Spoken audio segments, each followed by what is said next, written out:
Absolutely. And the president is expected to return to Nigeria on Thursday. What more are we likely to see back home? You know, there have been some developments since he left, talking about the suspension now, for instance, of the strike by organized labor in the country.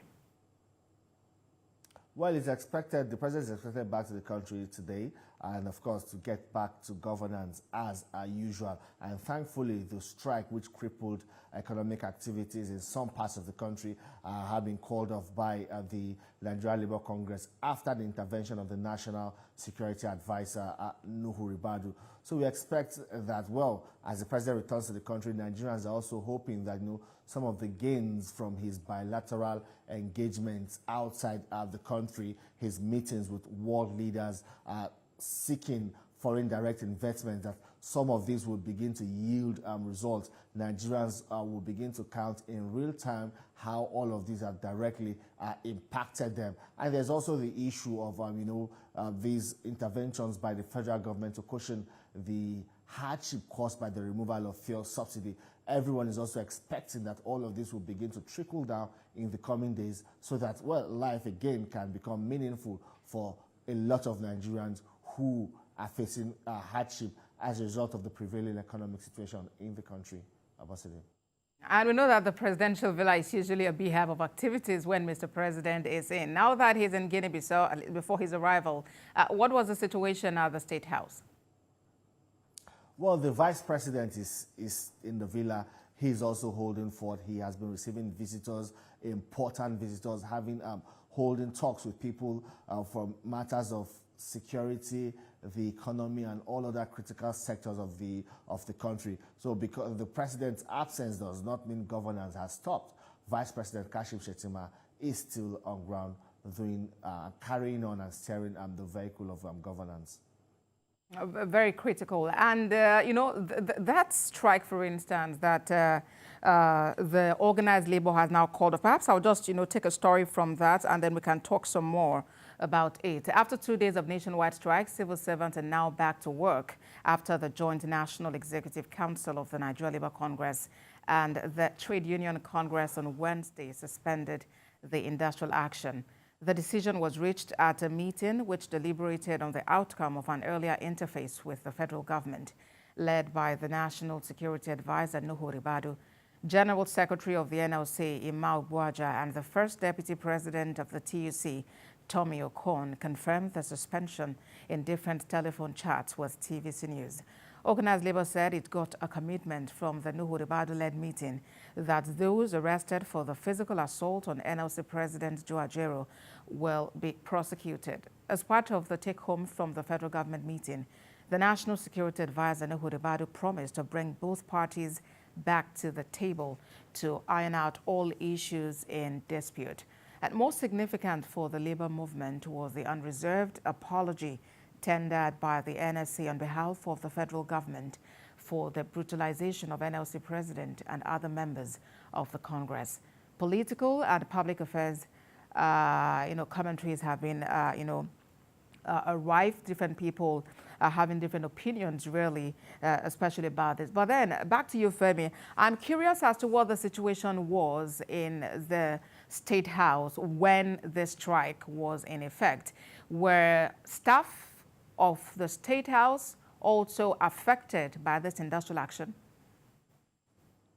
No, Ambassador, the staff of the presidential villa were all at their duty posts, carrying out their doing their job. Those affected basically were the staff, the Parliamentary Staff Association of Nigeria, who also decided to comply with the directive given by the Nigeria Labour Congress for workers to down tools. They shut the gate to the National Assembly. At some point, they had to open a part of the gate, but it's a restricted vehicular movement in and out of the National Assembly. It caused a kind of snarl around that area.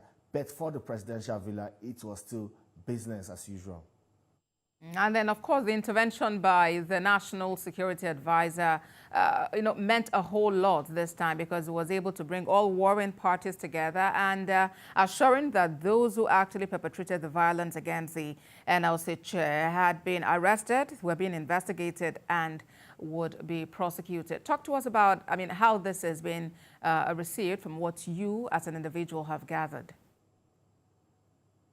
Well, that was comforting for the Nigerian Labour Congress and the TUC, hearing that apology coming from a very senior government official, someone in the position of the National Security Advisor to President Bola Tinubu, I beg your pardon. You know, that was really good to hear for them, because they took this matter very serious, the assault on their national president, Joe Ajaero, in Imo State. They took it very serious and vowed, well, to cripple all economic and socio-political activities in the country until something is done to either catch and prosecute those who assaulted their president, and also extract an apology from the federal government. And indeed, the Imo State government, we've had an apology already from Governor Hope Uzodinma of Imo State. And well, the pressure they piled on the federal government at the end of the day yielded result, as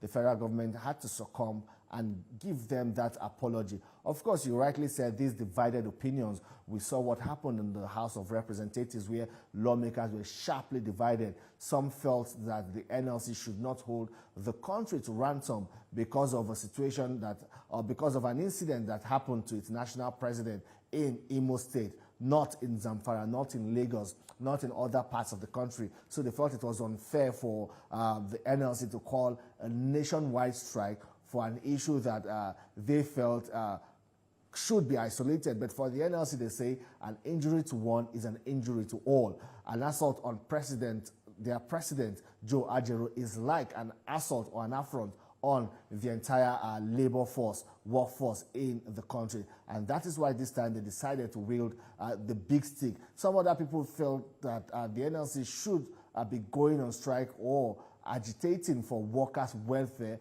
and not issues between the NLC president and the government of Imo State. But we were well at the Senate, they came out to outrightly condemn that assault on the NLC president, and also demanded that the federal government apologize to the labor unions. And they also called for a meeting, an emergency meeting between the leadership of the National Assembly, that is the Senate and the House of Representatives, and the labor unions, to resolve all of these issues and ensure that, well, things get back to normal. And thankfully, things are already back to normal within Abuja and all parts of the country. Abosede.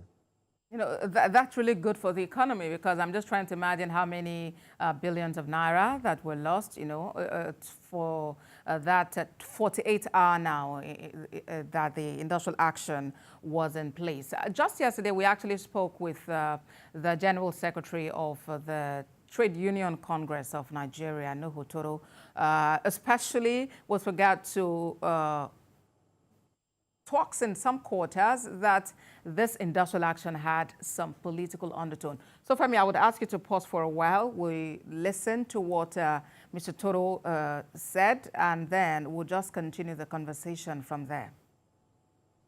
Issue of infringement of fundamental right, and fundamental right have labor issues.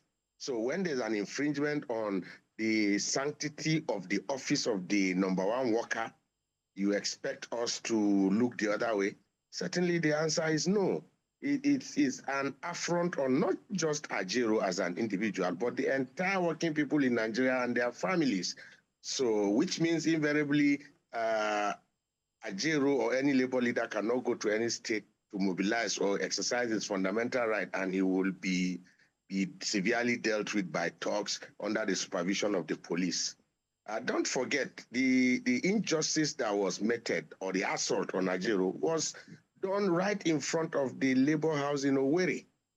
So how does that translate to a Labour Party office in Owerri? There is no political coloration whatsoever. Well, Comrade Nuhu Toro, the General Secretary of the TUC there. Femi, I'm curious as to what you think about this, and especially from your interactions with, you know, people, government officials and all, what their thoughts actually are on this matter. Well, it has been really difficult for the NLC to separate these assaults on Joe Ajaero from politics. A lot of people say it has a political coloration, especially at the time in which Joe Ajaero and the NLC decided to go to Imo State. Some people say, well, the timing was wrong because it was just some few days to the governorship election in that state. The hardship that the people in that state were made to face was really serious because power supply was cut out. The people were left in the dark. A lot of businesses, small businesses, were crippled. People who, for whatsoever reason, had no business with the disagreement between Joe Ajaero, the NLC, and the Imo State government. We all are affected in one way or the other. So it's really been difficult, but what people have condemned outrightly is the assault on Joe Ajaero. They say under no circumstance should anybody, not just Joe Ajaero, any Nigerian, be assaulted in that manner by thugs, or some people would say security agencies, or like the person we just listened to said, thugs are supervised by security agencies. But what they have condemned, one thing they have condemned is that assault, that it is wrong and we should not be tolerated under any guise. Abosede. My colleague Femi Akande, thank you very much for that update from Abuja. We're also talking about this development. Let's bring in a lawyer, PR expert, public affairs analyst, Jide Ologun. Thank you for joining us on the program. Well, let me begin by getting your reaction when you first heard that NLC and TUC would be embarking on strike. Did you imagine it would be short-lived? I wasn't surprised, really. I expected that to happen, going by precedent, because it appears that NLC and government, they are perceived as friends who sometimes have misunderstandings. And then, like the perception many citizens hold, that the thing that used to make NLC tick is fast disappearing. And lately, it's been threatening to go on strike, calling it off. So this time around, I expected that it was going to follow the same pattern. It's just that some of us are advising that both parties should sit back and consider the interests of the citizens that are victims of this back and forth that they are doing. I have expressed my views that these palliative interventions, calling off strike, threatening strike, will not resolve the crisis we have in the country sustainably. There are issues. If you look at the spirit of the International Labour Organization that Nigeria has been part of since 1960 and has ratified about 40 treaties, it is to promote rights at work, encourage decent employment opportunities, enhance social protection, and strengthen dialogue on work-related issues. So do we have that fluent dialogue that will create industrial harmony in Nigeria? Do we have the reflection in society of good governance? So these are key issues. But we have seen right now that if the will is there, the NLC can still stand up to engage the government, and then that's where we are now. So I advise that NLC should go back and re-strategize on how to be more relevant on behalf of the citizens in particular. And then, in promoting the interest of workers, because this last one appeared like promoting the interest or defending the interest of the president, though institutionally speaking, the president of NLC is NLC itself. But then what is good for the geese is good for the gander. So if that adrenaline could have been pumped up to defend the president of NLC, then it should also be in place to defend the interests of the citizens of Nigeria generally. Well, you mentioned earlier that it does appear that what makes the NLC thick is actually withering. Let's talk about those. What really are those core values that can help the organized labor be able to, stand up for the defense of the Nigerian workers, which is actually their primary responsibility? If you go back to the foundation of activism in Nigeria, particularly when it comes to engaging the government, if you remember the days of Michael Umodu, 1945, that led the 200,000 workers' strike against government. Those were days when the NLC, whatever they were called at that time, to bring the government to her knees because they rolled out their expectations from the government. One of which was that even Paimodu himself, who was before then incarcerated, should be released, and he was released, and that the hardship that came out of the Second World War should be attended to by the government. So we need a pressure group that can make the government responsive. Now this strike has been called off, but the promises are still hanging in the air. So how do we come to the point where government makes promises on the platform of collective bargaining and those promises are fulfilled? That's my concern. If not, we'll be going in and out and in and out of this. And then for the issue of re-strategizing, I believe that the executive of the NLC can sit together and see how they can be more relevant, and then not just for the interest of workers, which though may be the primary purpose of having that pressure group, but the generality of the citizens of Nigeria, so that also can end then the support needed from the citizenry. And those are my submissions for now. Otherwise, we may come to a point in the country when the citizens may look away from these pressure groups for representing their interests and begin to mobilize to represent their interests. And we have not recovered fully from the experience of the NSAS protests that rocked the nation. So these are issues. There is a need to refocus, to re-strategize, and be more effective, and of course, professional in engagement. And the government should also sit back and see how to solve the problems of this nation sustainably. How can we begin to pull down the inflation rate in the country? How can we begin to fulfill the mandate of Section 40, subsection 2 of the Nigerian Constitution 1999 as amended, as Absolutely. that the security and welfare of the citizens shall be the primary purpose of government. So those are my concerns for now.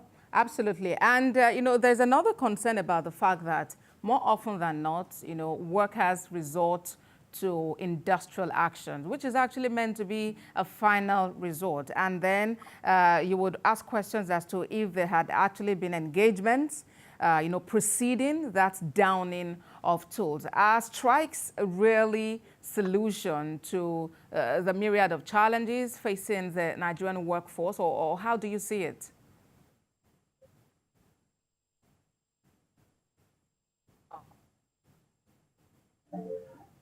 It's supposed to be to engage. The right to strike is legitimate, though subject to procedures that must be complied with. But while talking about the right to strike under human resources management, you also recall that we have the law that says no work, no pay. And the National Industrial Court pronounced on that recently. So you find that it's like having two giants that have not really been able to fashion out how to deliver good governance to the citizens, So, like you brilliantly mentioned, strike is what you engage at the end of the rope when other dialogues and bargainings have been exhausted. And like I mentioned, there also a collective decision when there are agreements and the party that is supposed to fulfill the agreement reneges from doing that, then you are just opening the door to a reaction, not a response necessary from the other party. And that is why, as we witnessed in this most recent one, that the NLC decided to pretend as if there was no ex parte order from the court restraining them from embarking on that strike. In fact, the reports we got was that they denied any knowledge of such an order. And when we begin to flout the decisions of the court, then we are heading towards, or probably we're in anarchy, because anarchy itself is saying that we don't actually know who is in control. But having said that also, the other party, talking about the government, to what extent do they respect the rule of law? So I'm just saying that these two elephants, they should come together and realize that the grass needs to breathe also. So beyond engaging issues that tend to be more political than of governance nature, because what Nigeria deserves really is to prosper and enjoy the good of the land. But Absolutely. like, Chester Kara said, that in life, you don't get what you deserve, you get what you negotiate. So we need NLC and other pressure groups to help us. Absolutely, Mr. Logo. What Nigerians need is good governance and for the right to actually be defended. Thank you so much. Jide Logo is a lawyer and public affairs analyst. But that's our program today. Do watch a repeat broadcast at midnight.